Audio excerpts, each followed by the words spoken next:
Dear students, हमने previous lecture में developmental psychology के बारे में हमने डिस्कस किया और ग्रोथ एंड डेवलपमेंट को देखा। आज हम अपने लेक्चर में एस्पेक्ट्स ऑफ डेवलपमेंट को स्टडी करेंगे कि वो कौन कौन से पहलू हैं जो कि ग्रोथ एंड डेवलपमेंट पर असरअंदाज होते हैं और उनकी वजह से हम डिफरेंट एरियाज़ को जो है वो कवर करेंगे। जैसे कि आप जानते हैं, ग्रोथ एंड डेवलपमेंट दोनों साइड बाय साइड चलते हैं और इसके जो डिफरेंट पहलू जो आपके सिलेबस में है और जिनको हम डिस्कस कर रहे हैं, these are the three. First one is the physical यानी जिस्मानी पहलू, नंबर टू कोग्निटिव या वकूफ़ी पहलू और number three is a social और समाजी पहलू। तो सबसे पहले हम डिस्कस करेंगे physical aspect of growth and development को कि फ़िज़िकल ग्रोथ जो है वो कैसी होती है। कॉकलिन जो कि एक मशहूर बायोलॉजिस्ट हैं, उन्होंने ह्यूमन बींग्स की वजूद के बारे में कहा है कि ये सबसे कॉम्प्लिकेटेड जो है इंसान की नशोनुमा जो है वो तमाम अजाइब में से एक अजूबा है। जब फ़र्द की ग्रोथ होती है, उसकी फ़िज़िकल ग्रोथ होती है, it starts from one cell and when the cell become combine यानी and sperm and egg combine होते हैं, इट बिकम्स अ ज़ाइगोट। इससे ज़ाइगोट बनता है और ये ज़ाइगोट जो है ये further division by division divide होते चले जाते हैं और देन उसकी वजह से जो है वो एक सेल से हम देखते हैं कि एक इतना ह्यूज जो है वो ह्यूमन बीइंग हमारे सामने आ जाता है। तो ये तमाम चीज़ें हम physical aspects of growth and development में स्टडी करेंगे। फ़िज़िकल ग्रोथ क्या है? फ़िज़िकल ग्रोथ से क्या मुराद है? Physical growth is the growth of the body और हमारी बॉडी के अंदर जो डिफरेंट किस्म की चेंजेस आती हैं, जो हमारे बॉडी ऑर्गन्स चेंज होते हैं, this is called the physical growth. इसके अंदर टू ग्रोथ पैटर्न्स जो है वो यूज़ होते हैं, यानी बच्चों की ग्रोथ के अंदर हम कह सकते हैं कि दो ग्रोथ के तरीक़ाकार या पैटर्न जो है वो इस्तेमाल होते हैं। First one is called the cephalocaudal pattern और ये pattern from head to tail या टॉप टू बॉटम की तरफ आता है। यानी जब बच्चे की पैदाइश होती है और उसकी प्रीनेटल पीरियड में भी और इन्फेंसी पीरियड में भी हम देखते हैं कि ब्रेन जो है या बच्चे का जो सर है, हेड है, वो पहले जो बनता है और उसके बाद बाकी जो बॉडी ऑर्गन्स होते हैं वो बनते हैं। This is called the cephalocaudal pattern कहलाता है। नंबर टू पैटर्न जो है उसको हम कहते हैं प्रॉक्सिमोडिस्टल पैटर्न और ये पैटर्न फ्रॉम नियर टू फार या हम कह सकते हैं कि फ्रॉम यानी अंदर से बाहर की तरफ जो है ये एक्सपेंड करता है। यानी पहले हमारी चेस्ट, हार्ट और अंदर के जो ऑर्गन हैं वो डेवलप होते हैं, या हम कह सकते हैं कि पहले हमारे बाजू जो हैं वो एक्टिव होते हैं बच्चे के और उसके बाद फिर उसकी फिंगर्स, हैंड और दूसरे ऑर्गन्स जो चीज़ें हैं वो बॉडी पोजीशन में आती हैं। तो फिज़िकल ग्रोथ के अंदर ये दो पैटर्न जो है बच्चे की ग्रोथ के पॉइंट ऑफ व्यू से हम देखते हैं कि ये वर्क करते हैं। Physical growth also includes the motor and the perceptual growth, यानी ये बच्चे की मोटर एक्टिविटी उसकी और वो हाउ टू परसीव यानी वो चीज़ों को कैसे देखता है, उनका इदराक कैसे करता है, ये चीज़ें भी बच्चे की फ़िज़िकल ग्रोथ के अंदर जो है वो शामिल होती हैं। अब हम इसको देखेंगे कि डिफरेंट स्टेज पर बच्चे की फ़िज़िकल ग्रोथ जो है वो क्या होती है, स्टेप बाय स्टेप वो किस तरीके से जो है वो मूव करती है। स्टेजेस ऑफ फिज़िकल ग्रोथ को अगर आप देखें तो सबसे फर्स्ट स्टेज जो है हम पहले देखेंगे कि स्टेजेस कितनी हैं और किस किस पीरियड के दरमियान है एंड देन फिर उसके अंदर फिज़िकल ग्रोथ को हम स्टडी करेंगे। First stage is called the prenatal period. ये start from conception to birth. Number 2 stage is the infancy period, which start from birth to 2 years. Number 3 is the early childhood. ये childhood period को हम 2 parts में जो है वो divide करते हैं, early childhood and the late childhood. Early childhood is the 2 to 6 years and late childhood is the 7 to 12 years or reach to puberty. Number 4 is the adolescence period, which starts from 13 to 19 years or till reach to maturity. Then is the adulthood period. Adulthood period is also divided into 2 parts, early adulthood and the late adulthood. यानी कि early अवाइल जो adulthood का बलूगत का period होता है ये 20 से 40 साल की उम्र तक होता है और लेट एडल्टहुड जो है it's 40 to 60 years. Then after it is the old age period, and old age period is from 60 to till death or aging. ये वो स्टेजेस हैं जो कि फ़िज़िकल ग्रोथ के में हमने उनको डिफरेंट जो है वो अदवार में उनको डिवाइड कर दिया है और 1 by 1 हम इनको स्टडी करेंगे कि किस तरीके से ये इफ़ेक्ट करती हैं और किस तरीके से ये फ़िज़िकल ग्रोथ हर स्टेज के अंदर होती है. तो सबसे पहले हम देखेंगे प्रीनेटल पीरियड. प्रीनेटल पीरियड अगर आप देखें तो ये पीरियड स्टार्ट्स फ्रॉम कंसेप्शन और टिल बर्थ तक होता है. ये तकरीबन 9 मंथ का पीरियड होता है. इसके अंदर 3 स्टेजेस मेन स्टेजेस इसके अंदर जो है वो मौजूद होती हैं प्रीनेटल पीरियड के अंदर. The first stage is the called the zygote. Number 2 stage is the embryo stage and last one is the foetus stage. ये स्टेजेस आप बहुत डिटेल के साथ आगे जाकर पढ़ेंगे उसमें. फ़िलहाल इस स्टेज के अंदर हम देखते हैं यानी प्रीनेटल पीरियड में कि फ़िज़िकल ग्रोथ जो होती है वो बहुत ज़्यादा तेज़ी के साथ होती है. बच्चे के बॉडी पार्ट्स बनते हैं और जैसे हमने कहा था कि 2 पैटर्न्स जो हमने स्टार्ट में डिस्कस किए उन दोनों पैटर्न्स की मदद से बेबी ऑर्गन्स जो है वो तेज़ी के साथ डेवलप होते हैं और एक सेल से 4 सेल 4 से 4 टू मल्टीप्लाई बार बार होता है और माइटोसिस और मियोसिस का प्रोसेस है जिनकी वजह से हम देखते हैं कि सेल की डिवीजन बाय डिवीजन होती है और ये डिवीजन बहुत तेज़ी के साथ होती है और जब बेबी इस दुनिया में आता है तो वो एक छोटी सी miniature form of the human being होता है. नेक्स्ट स्टेज जो है वो इन्फेंसी पीरियड है. अगर इन्फेंसी पीरियड में हम फिज़िकल ग्रोथ को देखते हैं तो it start from the birth से शुरू होती है और ये तकरीबन 2 साल तक का अरसा जो है वो ये पीरियड रहता है. इस पीरियड के अंदर भी हम देखते हैं कि बाकी पीरियड्स की निस्बत फ़िज़िकल ग्रोथ जो होती है वो बहुत तेज़ी के साथ होती है. फ़िज़िकल ग्रोथ जो है यानी by the end of the first year the height of an average infant यानी बच्चे की जो एवरेज हाइट होती है वो तकरीबन उसकी बर्थ से 50% इंक्रीज़ हो चुकी होती है और 2 साल की उम्र में तकरीबन ये 75% ग्रेटर हो जाती है उसकी बर्थ से. यानी at the time of birth जो उसकी हाइट थी उससे 1 साल की उम्र में वो 50% बढ़ जाती है और 2 साल की उम्र में तकरीबन ये 75% जो है इसके अंदर इजाफा हो जाता है. सेम टू अगर हम वेट की तरफ आएँ तो वेट जो है 5 माह में तकरीबन बेबी का वज़न जो है उसकी पैदाइश से डबल हो जाता है और 1 साल की उम्र में ये उसका 3 गुना या ट्रिपल्ड हो जाता है. इसी तरीके से उसकी अगर हम मोटर एक्टिविटीज़ को जजमेंट करें तो बच्चे की जो उसकी हरकत होती हैं या उसकी फ़िज़िकल जो मूवमेंट्स होती हैं उनके अंदर भी तेज़ी के साथ जो है वो इजाफा देखने में आता है. बच्चा जो है वो क्रॉलिंग करता है, सिटिंग बैठने लगता है, फिर वॉक करने लगता है और फाइनली अगर उसकी फाइन मोटर डेवलपमेंट हम देखें तो वो किसी चीज़ तक पहुंच सकता है, किसी चीज़ को अच्छे तरीके से ग्रिप कर सकता है. ये तमाम चीज़ें जो हैं ये तमाम जो फिज़िकल ग्रोथ बच्चे के अंदर हो रही होती हैं ये सीक्वेंस वाइज तो एक जैसी होती हैं तमाम बच्चों में, लेकिन इनका रेट जो है वो डिफरेंट बच्चों के अंदर जो है वो डिफरेंट देखने में आता है. क्योंकि जैसे कि हम देखते हैं कि कुछ बच्चे जो है वो 9 माह की उम्र में ही जो है वो चलना शुरू कर देते हैं, लेकिन कुछ बच्चे जो हैं वो 1.5 साल की उम्र में चलते हैं.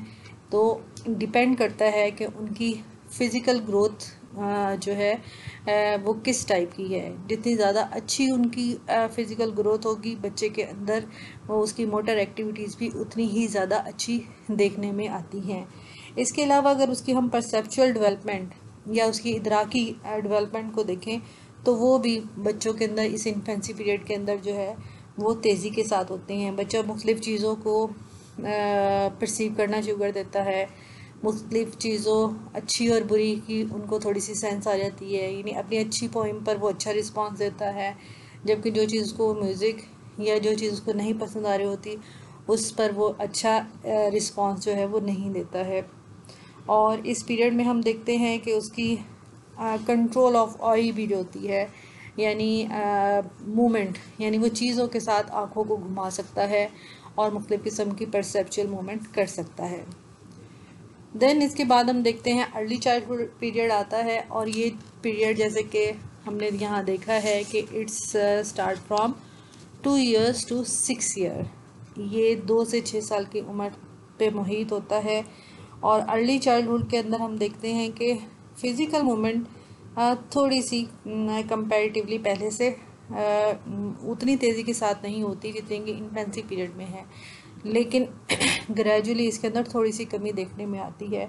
फिर भी इस एज के अंदर बच्चे जो है वो बॉडीली मूवमेंट जो है वो ज़्यादा गेन करते हैं, ज़्यादा चीज़ों को और जो है वो ग्रिप करना सीखते हैं, दौड़ने लगते हैं, अपने काम करने लगते हैं, एक्टिविटीज़ को हैंडल करना शुरू कर देते हैं। जैसे कि इनिशियली राइडिंग ट्राईसाइकिल जो है वो बच्चा उसको चलाना एक चैलेंज समझता है और उसको सीखता है। और इन द लास्ट जो इनका 3 to 4 years के अंदर हम देखते हैं कि हाई अचीवमेंट्स जो है वो बच्चे हासिल करने लगते हैं। इसके अलावा उनकी जो एक्टिविटीज़ हैं जैसे holding pencil, over writing shapes बनाना, डिफरेंट लाइंस डालना, ग्रिपिंग चीज़ों के ऊपर, ये थोड़ी सी मजबूत हो जाती है। देन लेट चाइल्डहुड पीरियड जो कि 7 years to 12 years और रीच टू प्यूबर्टी जो है यानी कि बलूगत तक पहुँचने की उम्र कहलाती है। इस उम्र के अंदर हम देखते हैं कि ये जो पीरियड होता है, इस पीरियड में बच्चे के अंदर जो अर्ली सेक्सुअल चेंजेस हैं वो आना शुरू हो जाती हैं। फ़िज़िकली तौर पर उनकी हाइट जो है वो इम्प्रूव होना शुरू हो जाती है, वेट में भी इजाफा होता है, और ये पीरियड जो है वो एडोलेसेंस पीरियड तक ये फ़िज़िकल चेंजेस चलती हैं। एडोलेसेंस पीरियड अगर हम देखें तो ये ट्रांजिशन पीरियड कहलाता है between the childhood and adulthood period के दरमियान में। और इस पीरियड के अंदर फ़िज़िकल ग्रोथ स्लो तो हो जाती है कंपैरेटिवली, लेकिन ये जो कि चाइल्डहुड पीरियड में थोड़ी सी ग्रेजुअली कम या स्लो हो गई थी, अब एडोलेसेंस पीरियड में एकदम से फास्टन हो जाती हैं। इस एज के अंदर जो है वो हाइट जो है वो पर ईयर के हिसाब से जो है वो इंचेस के हिसाब से बढ़ना शुरू हो जाती है। इसके अलावा जो है बॉडी पार्ट्स जो है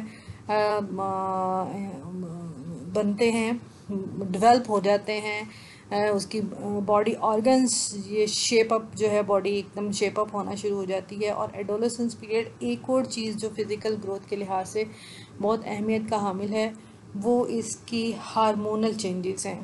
इस पीरियड में, एडोलेसेंस पीरियड में, बोथ मेल और फीमेल में सेक्सुअल हार्मोन्स जो हैं और सेक्सुअल चेंजेस जो कि प्राइमरी चेंजेस और सेकेंडरी चेंजेस कहलाती हैं, वो दोनों भी तेज़ी के साथ होती हैं। यही वो पीरियड है जिसको स्ट्रेस एंड स्ट्रेन का पीरियड भी जो है वो कहा जाता है। इसके बाद नेक्स्ट पीरियड जो है वो अर्ली एडल्टहुड पीरियड कहलाता है, और इसको एडल्टहुड पीरियड जो है इसको 2 पार्ट्स में डिवाइड किया गया। Again first one is the early adulthood period and other is the late adulthood period. Adulthood period जो है इसमें हम देखते हैं कि अर्ली एडल्टहुड पीरियड जो है वो 20 से 30 साल की उम्र, 20 से 40 साल की उम्र तक मुहित होता है। ये वो टाइम होता है जबकि फर्द पूरी अपनी स्ट्रेंथ के साथ होता है।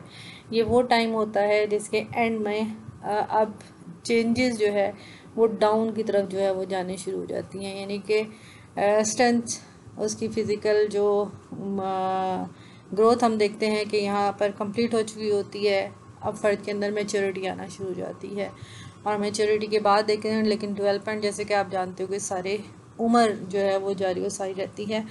अब जो है वो चीज़ें अपनी डाउनफॉल पोजीशन की तरफ आना शुरू हो जाती हैं। जैसे कि हम कह सकते हैं कि मसल्स थोड़ा सा वीक होना शुरू होते हैं, कुछ लोगों के अंदर बोन्स का प्रॉब्लम शुरू हो जाता है। हमारे मसल्स की वजह से, हमारी बोन की कमज़ोरी की होने की वजह से हम देखते हैं कि हमारे मेन जो बॉडी ऑर्गन्स हैं, मसलन हमारा हार्ट, हमारे लंग्स और दूसरे सिस्टम जो हैं वो भी डाउन सिचुएशन की तरफ जाना शुरू होते हैं, और मुख्तलिफ़ किस्म की डिजीज़ जो है वो फ़र्द के अंदर आती हैं। लेकिन इस अर्ली एडल्टहुड के अंदर ये ज़्यादा दिखाई नहीं देती। ये शुरू तो हो जाती हैं लेकिन ज़्यादा दिखाई नहीं देती हैं। लेकिन लेट एडल्टहुड के अंदर हम देखते हैं कि ये चेंजेस जो हैं वो अब थोड़ा तेज़ी के साथ दिखाई देना शुरू हो जाती हैं। हमारे हेयर्स जो है वो उनका कलर चेंज होना शुरू होता है। आपके टीथ जो है ये आपकी वो टूटना शुरू हो जाते हैं, डाउनफॉल की तरफ आते हैं। इसी तरीके से हम देखते हैं कि लोगों के घुटनों में दर्द है, या बॉडी जो है वो जो बहुत ज़्यादा फटीग लेवल शुरू हो जाता है, या डिफरेंट डिजीज़ेज शुरू हो जाती हैं। तो लेट एडल्टहुड के अंदर हमारी फ़िज़िकल चेंजेस जो हैं वो जो शुरू एज में हम देखते हैं कि वो तेज़ी से ऊपर की तरफ जाती हैं, अब हम देखते हैं कि वो डाउन पोजीशन में आना शुरू हो जाती हैं। लेकिन अगेन ये डिपेंड्स करता है कि अगर आप अच्छी हेल्थ लेते हैं, अच्छी डाइट लेते हैं तो आपकी हेल्थ भी अच्छी होगी। अगर आप एक्सरसाइज करते हैं, अच्छी एक्सरसाइज करते हैं, अपना लाइफस्टाइल आप अच्छा करते हैं, तो आपका इम्यून सिस्टम जो है वो स्ट्रॉन्ग होता है। आजकल भी हम देखते हैं जो बात बार बार की जा रही है वो ये है कि अगर हमें बीमारियों से बचना है, अगर हमें अपने आप को मुख्तलिफ बैक्टीरिया और वायरसेस से बचाना है, तो हमें अपना इम्यूनिटी सिस्टम जो है वो स्ट्रॉन्ग करना है। और ये इम्यूनिटी सिस्टम उस वक्त स्ट्रॉन्ग हो सकता है जब हम अच्छी डाइट लेते हैं, जब हम हेल्दी एटमॉस्फेयर में रहते हैं, और हम फिज़िकली तौर पर तभी फिट होंगे। लास्ट स्टेज जो कि कहलाती है ओल्ड एज, और ओल्ड एज जो है इसमें बहुत सी अगेन ये 60 साल के बाद का अरसा शुरू होता है, लेकिन ये भी वेरी करता है डिफरेंट कंट्रीज़ में और डिफरेंट लोगों में भी। क्योंकि अगर आपकी अच्छी डाइट है, आपकी अगर डाइट अच्छी है, अगर आप का लाइफस्टाइल अच्छा है, अगर आपका इम्यूनिटी सिस्टम अच्छा है, तो आप इस एज के अंदर भी अपने आप को फिट और हेल्दी समझते हैं और रख सकते हैं। तो these are the different physical changes. ये फ़िज़िकल चेंजेस थी जो कि हमने देखा कि किस तरीके से ये स्टार्ट होती हैं और ये एंड एज तक जारी और सारी रहती हैं। Next is the cognitive development. Cognitive development or growth is the organized construction of thought processes including remembering, problem solving and decision making from one stage of life to another. It also be named as intellectual development और higher order thinking। यानी हम कह सकते हैं कि नशोनुमा के इस वकूफ़ी पहलू से हम ये मुराद ले सकते हैं कि ये वो मुनज़्ज़म तब्दीलियाँ हैं जो फ़र्द के ज़हनी आमाल और अफ़आल की मदद से मुख्तलिफ़ चीज़ों से वाक़फ़ियत और फ़िक्री अमल से ताल्लुक़ रखती हैं। ये ज़हन नशोनुमा से मुतल्लिक़ होती हैं और इनमें यादाश्त, प्रॉब्लम सॉल्विंग, डिसीजन मेकिंग और दूसरी स्टेज की जो चीज़ें पेचीदा अमाल जो हैं वो शामिल होते हैं, और इनकी मदद से आला दर्जे के फ़िक्री अमूर को समझने में ये मददगार होती हैं। इसीलिए हम इनको इंटेलेक्चुअल डेवलपमेंट या हायर ऑर्डर थिंकिंग भी कहते हैं। कोग्निटिव यानी हमारा जो वकूफ़ होता है वो हम देखते हैं कि डिफरेंट स्टेज लाइफ के डिफरेंट जो हमने अभी पीछे फ़िज़िकल स्टेजेस में भी मुख्तलिफ़ अदवार को स्टेप बाय स्टेप देखा, तो इसी तरीके से हम step by step cognitive development को भी देखेंगे। तो कोग्निटिव डेवलपमेंट जो है, अगर हम इन्फेंसी पीरियड में इसको देखते हैं तो बचपन में ये बहुत तेज़ी के साथ जो है वो वकूफ़ी नशुमा हमारी होती है। ये वो टाइम होता है जब बच्चे जो हैं वो चीज़ों को पिक करना सीखते हैं, गिनती करना जानते हैं, मुख्तलिफ अपनी पसंदीदा जो है वो कहानियाँ सुनना, पोइम सुनना, और इन चीज़ों से जो है वो इनको समझना शुरू कर देते हैं। ये वो पीरियड होता है जबकि बच्चा जो है वो हम देखते हैं कि किस तरीके से चीज़ों की परमानेंस को पहचानता है। वो देखता है कि अगर कमरे के अंदर कोई मौजूद है, कोई केयर टेकर या मदर उसके पास होती हैं तो वो खामोश रहता है, लेकिन अगर वो उनको नहीं देखता तो वो रोना शुरू कर देता है। इसी तरह से हम देखते हैं कि बच्चा अपना जो सेंसेस हैं, सेंसरी मोटर एक्टिविटीज़ जो हैं इस एज के अंदर उनकी वकूफ़ी नशोनुमा में अहम किरदार अदा करती हैं, और इनकी मदद से वो हेल्प लेता है। 1 साल का बच्चा हम देखते हैं कि वो ना सिर्फ चीज़ों को नोटिस करता है कि वो मौजूद हैं, बल्कि उनकी गैर मौजूदगी में वो एहतजाज भी जो है वो करता है। इसी तरीके से बच्चों की चाइल्डहुड पीरियड हम देखते हैं। इस पीरियड के अंदर अगर देखें तो अब बच्चों की कोग्निटिव डेवलपमेंट जो है उसके अंदर इजाफ़ा हो चुका होता है। वो ना सिर्फ चीज़ों को अंडरस्टैंड करना शुरू करता है, बल्कि 2+2 को किस तरीके से ऐड करना है, किस तरह सब्सट्रैक्ट करना है, चीज़ों की परमानेंस के बारे में, चीज़ों की मल्टीप्लिकेशन, डिफरेंट लैंग्वेज यानी वर्ड्स को जोड़कर सेंटेंस बनाना। इसी तरीके से अब वो टाइम आता है जब वो थोड़ी सी लॉजिक के साथ बात कर सकता है, यानी अपनी बात को लॉजिक के साथ जो है वो समझा सकता है। गो के इस एज के अंदर उसकी जो चीज़ें होती हैं वो सिंबॉलिक होती हैं। इस एज में बच्चा जो है वो ईगोसेंट्रिक होता है।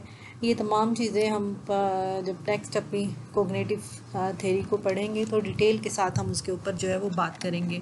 देन एडोलेसेंस पीरियड के अंदर अगर हम देखते हैं कोग्निटिव डेवलपमेंट को, तो ये वो टाइम होता है, जैसे मैंने पहले भी कहा, कि इसके अंदर जिस्मानी चेंजेस हो रही होती हैं और हार्मोनल चेंजेस जो कि तेज़ी के साथ होती हैं। तो बच्चे के अंदर जो है उसकी ये इसको हम स्ट्रेस और स्ट्रेन का पीरियड कह सकते हैं। ये वो टाइम होता है जब फ़र्द की जो है वो आइडेंटिफिकेशन या उसकी सेल्फ आइडेंटिटी जो है वो इंक्रीज़ हो रही होती है। तो वो अपने बारे में, अपने इर्द गिर्द के बारे में ज़्यादा अच्छे तरीके से जो है वो चीज़ों को अंडरस्टैंड करना जो है वो इस एज के अंदर। Then adulthood, cognitive development in adulthood period अगर हम देखते हैं तो ये वो टाइम होता है जब फ़र्द की जो बातें होती हैं उनके अंदर लॉजिक्स आना शुरू हो जाती हैं, वो चीज़ों को अंडरस्टैंड करना शुरू कर देता है। यही वो पीरियड होता है जिसके अंदर वो अपनी फाइनेंशियली अपने आप को सपोर्ट करना या अपने फ्यूचर के बारे में जो है वो ज़्यादा कॉन्शियस होता है, उसको इस्टेब्लिश करता है, और उसके बारे में डिसीजंस मेकिंग जो है उसकी ज़्यादा स्ट्रॉन्ग हो जाती है। देन कोग्निटिव डेवलपमेंट हम इन ओल्ड एज पीरियड के अंदर देखें तो ओल्ड एज पीरियड के अंदर कोग्निटिव डेवलपमेंट जो है अगेन उसके अंदर डिक्लाइन आना शुरू हो जाता है। फ़र्द की जो है वो मेमोरी जो है वो कम होना शुरू हो जाती है, चीज़ों को भूलना शुरू कर देता है, और एक टाइम आता है कि हम देखते हैं कि वो बिल्कुल करीब की चीज़ों को भी जो है वो याद नहीं रख पाता है। और ये चीज़ों को पहचानना कुछ लोगों में जो है उसकी पहचान जो है वो ख़त्म हो जाती है। कुछ लोग उनका जो थॉट प्रोसेसिंग सिस्टम होता है, यानी बात को समझने का और बात को करने का, वो काफ़ी हद तक जो है वो डिस्टर्ब होता है। तो कई तरह से ओल्ड एज के अंदर चेंजिंग आती हैं। एनी हो, जितनी भी ये कोग्निटिव डेवलपमेंट है इनके अंदर लर्निंग प्रोसेस जो है वो बहुत ज़्यादा अहमियत का हामिल होता है। जितनी ज़्यादा अच्छी लर्निंग का प्रोसेस होगा उतनी ही कोग्निशन जो है वो बच्चे की ज़्यादा स्ट्रॉन्ग होगी, ज़्यादा अच्छी होगी। तो लर्निंग प्रोसेस जो है उसका स्ट्रॉन्ग होना इंतहाई ज़रूरी है। Now we discuss the social development. Social development means interaction and familiarity of a child with the person around him. यानी समाजी नमूद से मुराद बच्चे का दूसरे लोगों के साथ जान पहचान और मेल मिलाप की नमू का मुकम्मल होना है। बच्चे की समाजी नशोनुमा उसी वक्त शुरू हो जाती है जब वो पैदा होता है। यानी इस दुनिया में आता है, तो at the time infancy period से हम देखते हैं कि उसकी सोशल डेवलपमेंट शुरू हो जाती है। वो अपने इर्द गिर्द के लोगों को पहचानने लगता है और उनके अंदर मुमासलत जो है, आइडेंटिफिकेशन जो है वो कायम करना शुरू कर देता है। अब जिन लोगों से वो आइडेंटिफाई करता है अपने आप को, उनसे तमासुल कायम करता है। मसलन अगर वो एक लड़की अमूमन अपनी माँ या घर में मौजूद किसी दूसरी करीबी औरत से मुमासलत कायम करती है और उसकी जैसे ही चीज़ों को सीखती है। बच्चे अपने वालिदैन और बुज़ुर्गों की जो है वो तक़लीद करते हैं, उनको एज अ मॉडल के तौर पर लेते हैं और उनसे जो है उन जैसा ही बनते हैं। यही वजह है कि बच्चा जो है वो बेसिक अपने अकीदा अपनी लैंग्वेज और अपने जो उनके सोशल टैबूज़ और रिवायत वगैरह होती हैं वो अपने घर से ही सीखता है। इन तमाम प्रोसेस के अंदर उसकी सोशलाइजेशन जो है, इर्द के लोग जो हैं उसकी यानी समाजी तरबियत, सोशलाइजेशन होते है समाजी तरबियत, उस पर अहम किरदार अदा करते हैं। और ये सोशलाइजेशन जो होती है वो बच्चे की अपब्रिंगिंग यानी उसकी सोशल डेवलपमेंट में बहुत अहम किरदार अदा करती है। इसके अंदर तमाम लोग शामिल होते हैं, मसलन वालिदैन, करीबी लोग जो उनके साथ रह रहे होते हैं। इसके अलावा पीयर ग्रुप है उसका।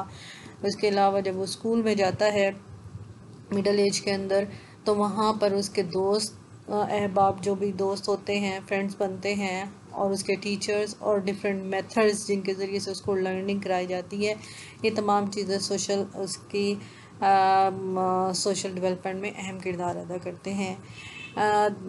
देन हम देखते हैं कि लर्निंग, ये तमाम प्रोसीजर के अंदर लर्निंग प्रोसेस और ट्रेनिंग जो है वो बहुत अहमियत की हामिल होती है।